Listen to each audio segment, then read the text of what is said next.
और बताओ विनीता, क्या हाल चाल है गांव के? गांव के तो सब हाल चाल बढ़िया ही है। तुम बताओ कब आ रही हो गांव?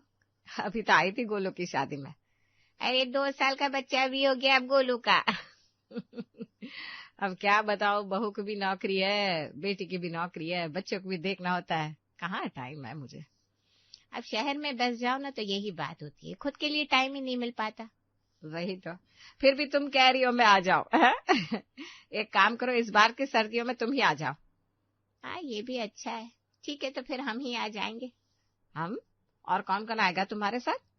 अनीता भी आएगी ना, मेरे बिना तो वो कहीं रहती नहीं। अच्छा अच्छा ठीक है, आ जाओ, इसी बहाने तुम दोनों का शहर घूमना भी हो जाएगा। किरण फोन रख देती है और अपने कमरे से बाहर आती है। उसे खुश देखकर अखबार पढ़ रहे मनोहर कहते हैं, क्या बात है, बड़ी खुश खुश नजर आ रही हो। हाँ, गांव से मेरी दूर की बहन यहाँ आने वाली है ही ना बात खुशी की। तुम्हारी दूर की बहन है, ये वही है क्या जो शादी के वक्त एक जूता लेकर भागी थी और सीधा हलवाई के बर्तनों में गिरी थी? ये वही है, लेकिन देखिए आप मजाक मत बनाइए, आप ये सारी बातें पुरानी हो गई है। अरे तो क्या हुआ, याद करके हंसी तो आ ही जाती है। अब ठीक है, बहू नहीं दिख रही। तुम्हारे कमरे से बाहर निकलने का समय नहीं है, लेकिन बहू के तो ऑफिस जाने का टाइम है, चली गई ऑफिस। अच्छा अच्छा ठीक है, माया आई कि नहीं? एक बार को रेल वक्त पर आ जाएगी, लेकिन माया नहीं। मुझे तो समझ में नहीं आता, माया को हम किस बात के पैसे देते हैं जब आधे काम मुझे ही देखने पड़ते हैं। ओहो आंटी जी, आप सिर्फ देखती हो, काम तो मैं ही करती है ना। वाह, बड़ी जल्दी आ गई, जो बात सुनने की नहीं थी वही सुन ली तूने। मैंने तो बहुत सुन रखा है आंटी जी, वो तो बस दीदी की वजह से इधर काम कर रही है। अच्छा चल, अब जल्दी से खाना बना दे, नाश्ता भी देख लूं बहू ने क्या बनाया है। किरण किचन में आती है और कहती है, लो भाई आज फिर ब्रेड और मक्खन। अगर पता होता कि नौकरी वाली बहू ऐसा नाश्ता देती है तो घरेलू बहू ले आती। आंटी जी वो चमचा तो देना। हाँ हाँ, अब तुम मुझसे भी सारे काम करवा ले। क्या आंटी जी, सर्दी आ गई है, अब जितना ज्यादा हाथ पैर चलाएगी ना उतना अच्छा रहेगा। अरे अब तू मुझे मत सिखा। और देख मेरे कुछ मेहमान आने वाले हैं, कोई छुट्टी नहीं लेना, समझी? ठीक है आंटी जी। अपनी बहनों की आने की खुशी में किरण घर में साफ सफाई से लेकर छोटी मोटी चीजों का बड़ा ध्यान रख रही थी। शाम को उसकी बहू प्रिया भी ऑफिस से आ चुकी थी। क्या बात है, आज तो घर बड़ा बदला बदला सा लग रहा है। मेहमानों के स्वागत की पूरी तैयारी है। कौन से मेहमान पापा जी? तुम्हारी मौसी सास आने वाली है, वो भी एक नहीं दो। तो क्या आप बात कर रहे हैं पापा जी, और कितने दिन के लिए? अब वो तो मुझे भी नहीं पता बहू। चलिए ठीक है, कोई बात नहीं, माया भी है, मम्मी जी भी है, सब समझ जाएगा। अगले दिन सुबह सुबह दरवाजे की घंटी बजती है और विनीता अनीता को लेकर साथ में खड़ी थी। अरे तुम लोग तो बड़ी जल्दी आ गए। जल्दी क्यों ना आते भला, अब तुमने बुलाया है। और तुम लोगों का सामान कहाँ है? ऑटो वाला लेकर आ रहा है ना, बिना सामान के थोड़ी ना 1 महीना निकल पाएगा हमारा। 1 महीना? हाँ सही है, चलो अब जल्दी से आओ, बहू ने आज पोहा बनाया है। पोहा बनाया है? अरे पर सुबह के नाश्ते में तो पराठे बनते हैं। हाँ पराठे भी बन जाएंगे, अभी हमारी बाई नहीं आई है ना, बस वो आ जाए एक बार। बाई? अरे घर में बहू के होते हुए बाई क्यों बना रही है खाना? विनीता की ये बातें दरवाजे पर खड़ी माया सुन लेती है और कहती है, अगर ऐसी बात है तो जब तक आप इधर है मैं इधर आएगी नहीं। अरे तू कहाँ जा रही है, फिर काम कौन करेगा? अब देख लेना। माया उधर से चली जाती है और किरण अपनी बहू प्रिया की तरफ देखती है। अब मैं बना देती हूँ पराठे। प्रिया जल्दी से कमरे में जाती है और बिट्टू को उठाती है। बिट्टू जल्दी से तैयार हो जाओ, देखो बाहर गेस्ट आए हुए हैं, आप लेट हो जाओगे, जल्दी जल्दी। विवेक उठो ना, बिट्टू को तैयार करके स्कूल पहुंचा दो। अरे फिर मैं लेट हो जाऊंगा ना, मेरा ऑफिस अलग साइड है। तभी तो बोल रही हूँ, अभी उठो और काम में लग जाओ, मेरा टाइम ऑलरेडी हो चुका है, अब बस नाश्ता बनाकर निकल जाऊंगी मैं। प्रिया किचन में आकर पराठे बनाने लगती है और जल्दी जल्दी पराठे सेक कर वो अपने ऑफिस के लिए निकल जाती है। चलो नाश्ता कर लो, फिर आराम से बैठकर बातें करना। ये क्या बात हुई, बहू को परोसना चाहिए था ना, तुम क्यों लगी हो? अरे बहू ऑफिस चली गई ना, अब तो मैं ही करूंगी। कभी तुम्हारी सास ने तुम्हारी मदद की थी क्या? शहर आकर तुम तो भूल ही गई कि सास कैसे बनते हैं। अरे नहीं, मैं कुछ नहीं भूली हूँ। चलो तुम लोग नाश्ता कर लो। नाश्ता करने के बाद किरण अपनी बहनों के लिए कमरा ठीक करके उनका सामान रख देती है। बहुत काम कर लेती हो तुम तो, बहू का इंतजार कर लेती, वो कर देगी ना आकर। अरे चलो ठीक है, कोई बात नहीं। शाम तक प्रिया ऑफिस से लौट आती है और बिट्टू को टीवी देखता देखकर कहती है, बिट्टू तुम होमवर्क क्यों नहीं कर रहे हो? मैं स्कूल नहीं गया मम्मी। क्यों नहीं गए? मैंने कहा था पापा से तुम्हें छोड़ने को। हाँ लेकिन पापा लेट हो रहे थे, उन्होंने कहा आज मैं छुट्टी कर लूं। ये विवेक भी ना, अब कल से मैं ही ले जाऊंगी स्कूल। बहू अपने पति की थोड़ी इज्जत तो करो, क्या उसका नाम ले रही हो तुम?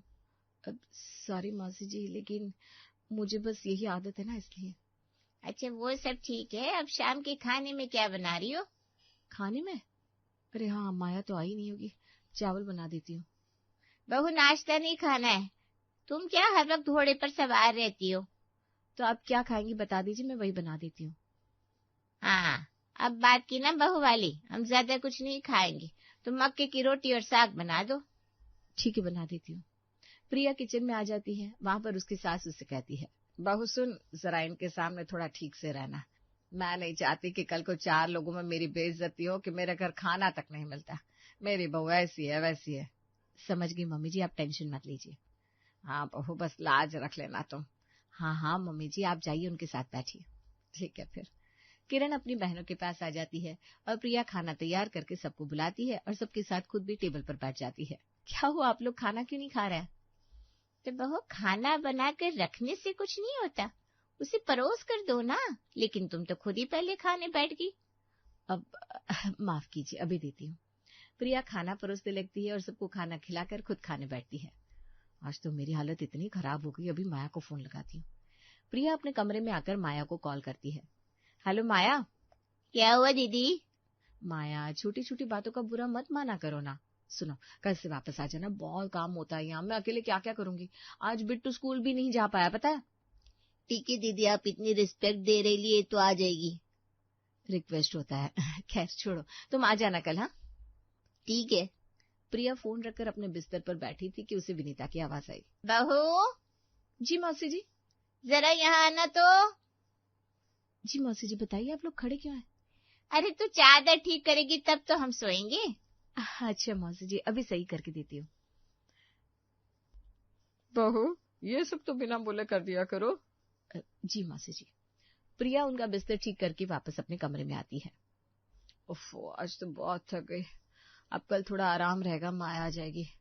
अगले दिन माया नाश्ता बनाकर सबको देती है। ये क्या है किरण, ब्रेड बटर कोई नाश्ता होता है क्या?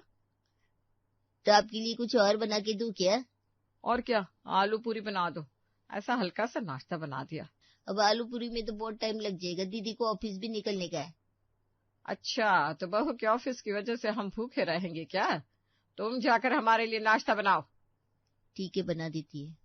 माया किचन में आती है, तभी विनीता चिल्लाकर कहती है, माया सुनो, सूजी का हलवा भी बना देना। ठीक है आंटी जी। अरे विनीता अनीता, तुम लोग ऐसे क्यों बैठी हो? आराम से बैठो, अपना ही घर समझो। अरे घर तो हमारा ही है, उसमें समझना क्या है। और नहीं तो क्या।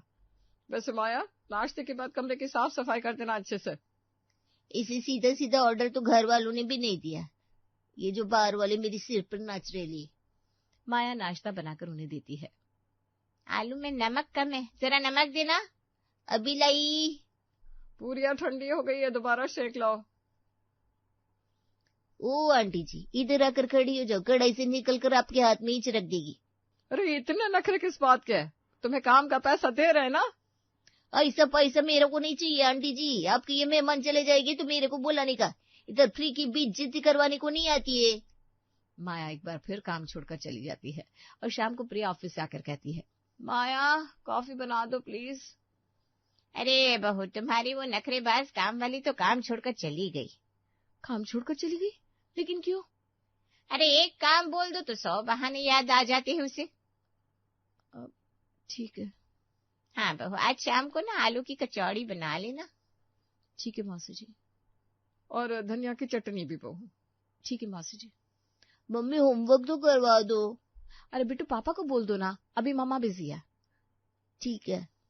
प्रिया किचन में खाना बनाने लगती है, तभी उसका फोन बज उठता है। हेलो, क्या अभी मीटिंग?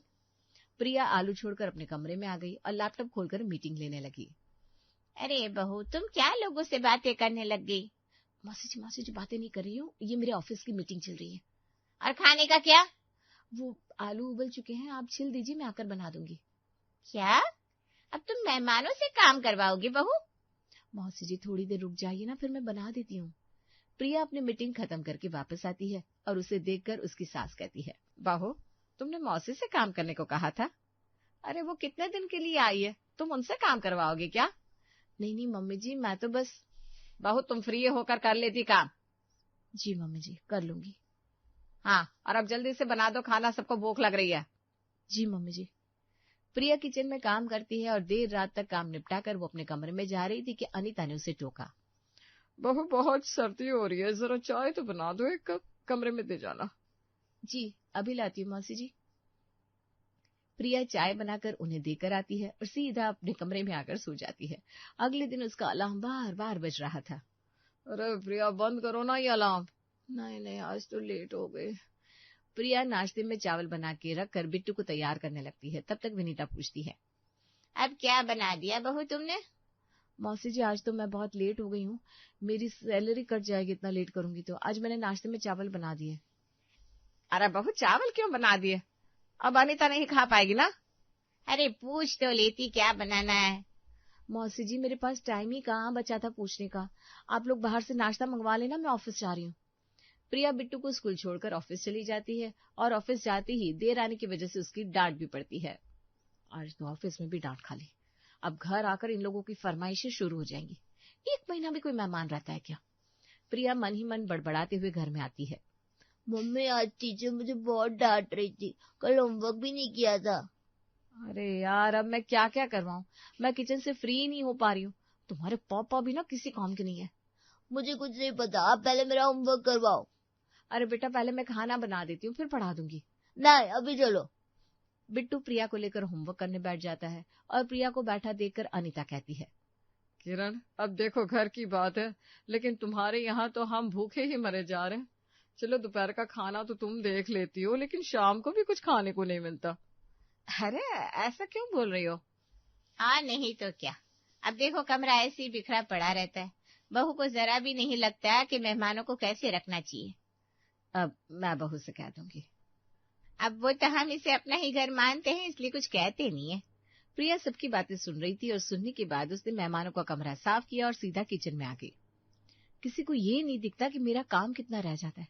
दिन भर ऑफिस में सुनो और घर आकर इनकी सुनो। इतनी दिक्कतें तो अपने घर क्यों नहीं चली जाती? क्या हुआ बहू, बड़े परेशान लग रही हो? कुछ नहीं पापा जी, वो बस ऑफिस की टेंशन है थोड़ी। अरे इतना प्रेशर क्यों ले रही हो बहू, आराम से काम कर। जी पापा जी। बहू बन गया क्या खाना? ये आज व्रत ही करना है। बना दिया है मौसी जी। एक तो इनको बाजरे की रोटी रोज रोज चाहिए, इतने नखरे तो मेरा बिट्टू भी नहीं कर रहा। अरे फिर लाओ दे दो खाना। प्रिया उन्हें खाना परोसकर बर्तन धोकर रख देती है। अब बस ये लोग कुछ और बनाने को ना कह दे, नहीं तो मैं अपना बिस्तर किचन में ही लगा दूंगी। प्रिया को अब धीमे धीमे मेहमानों से परेशानी होने लगी थी और उसकी सास जो पहले उसका साथ देती थी, अब वो भी मेहमानों की बातों में आने लग गई थी। अगले दिन प्रिया किचन में दूध गर्म करने रखकर तैयार होने जाती है। मम्मी जी मैंने किचन में दूध रख दिया गैस पर, आप जरा देख लीजिए ना। बहू तो पहले तो किचन का काम कर ले। देखो अब बहू तुम्हें भी ऑर्डर देने लग गई। ऑर्डर कहाँ दिया है, मैं बस कह रही हूँ थोड़ी देर दूध देख लो। अरे इतनी देर यहाँ बहस करने में लगा दी, किचन में दूध ही क्यों नहीं देख लेती तुम? मम्मी जल्दी आओ, ये देखो दूध बाहर गिर रहा है। लो हो गया ना बर्बाद। बहू सच में तुम्हें ना बहस करने की बड़ी आदत लग गई है। मम्मी जी मैंने क्या किया? देखो एक तो गलती कर दी, उस पर भी पूछ रही है क्या किया। अरे इतना भाग कर जाना होता है तो 4 बजे जागा करो। लेकिन कामों से फ्री होकर 12 बजे तो सोने जाती हूँ, 4 बजे कैसे उठूंगी? बहाने बनाने वाले कोई काम नहीं कर पाते बहू। तुम्हें अपने घर की चिंता है या ऑफिस की? ऑफिस वाले काम नहीं आएंगे। मेरी भी कोई गलती नहीं है, बस जरा सी नजर ही तो देनी थी दूध पर। सही बात है, बहू की क्या गलती है? और तुम किरण, तुम तो ऐसी नहीं थी। पहले तो तुम खुद भाग भाग कर बहू को उसकी चीजें ला कर देती थी, अब तुम कौन सी तस्वीर बना रही हो इनके सामने? अरे मैं तो कुछ नहीं कर रही हूँ। हाँ भाई साहब, आपको क्या लग रहा है हम पढ़ा रहे किरण को? तुम दोनों से तो क्या ही कहूँ, इस घर को अपना ही घर मानो। हाँ तो वो तो हम मानते ही हैं, हमारा ही घर है। तो बहू तुम साइड हो जाओ, जाओ किचन में जाओ और दूध साफ करो। और मैं देख रहा हूँ अपने कमरे की झाड़ू तक नहीं लगाते तुम लोग। अरे पर हम क्यों लगाए, हम तो मेहमान हैं। एक बार सोच लो, अगर मेहमान हो तो बहू के हिसाब से रहो। बहू को 1000 काम होते हैं, और इस घर को अपना मानते हैं तो काम करो। बहू कोई मशीन नहीं है जो लगी रहेगी। पापा जी इन्हें क्यों डांट रहे हैं आप? अरे बहू, अपने लोगों को नहीं समझाया जाता तो क्या मैं माया को समझाऊंगा? हाँ बात तो ठीक है पापा जी। मनोहर की बात सुनकर विनीता और अनीता अपना अपना काम करने लगती है। बहू ये ले तेरा पर्स, तू जा नहीं तो लेट हो जाएगी। ठीक है मम्मी जी। और बिट्टू को मैं छोड़ आऊंगी स्कूल। आज नाश्ते में मेथी के पराठे बना देती हूँ। बड़ी जल्दी बदल गए ये लोग। मुझे तो लगा था कोई असर ही नहीं होगा। चलो अच्छा है, जो भी हुआ अच्छा हुआ। मनोहर वापस से अखबार पढ़ने लगते हैं, क्योंकि अब घर में सब अपने अपने हिस्से का काम करने लगे थे।